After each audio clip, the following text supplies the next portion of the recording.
Welcome back to the First Time Homebuyer's Guide. I'm your host, Tom Summers with Coldwell Banker. Understanding seller paid closing costs. This might be the one item in the entire book that is the most confusing, not only from the standpoint of understanding it, but for me to explain it to you. It took me quite some time to be able to figure out a way to convey this knowledge to you in a practical manner where it made sense.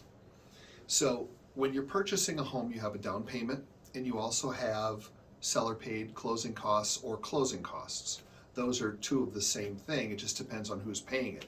Either you, the buyer, are paying your own closing costs, or you're asking the seller to pay the closing costs for you. But I want you to realize that this isn't a gift and it's not an automatic, because when you ask for seller paid closing costs, that's coming out of their bottom line. So if you need $10,000 in closing costs, just as a number, if you ask the seller to pay for it, you're asking them to take a $10,000 price reduction. So if you write an offer on a home, let's say the home is $300,000, and you write an offer for $280,000 with $10,000 in seller paid closing costs, that's the exact same offer as offering them $270,000 because it comes off their bottom line.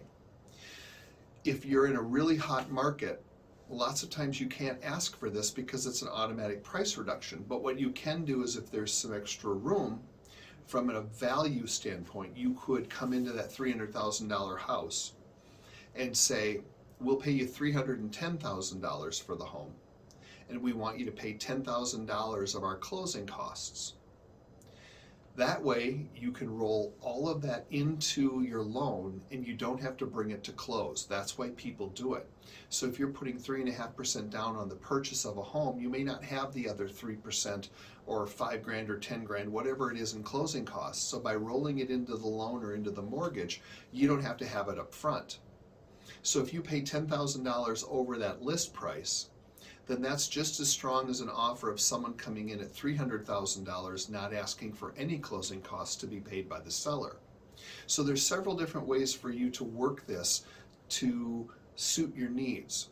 But it comes back to, what do you need from the buying standpoint? If you have enough money to pay your own closing costs, I always recommend you do so for a couple of reasons. Number one, it makes you look like a lot stronger buyer.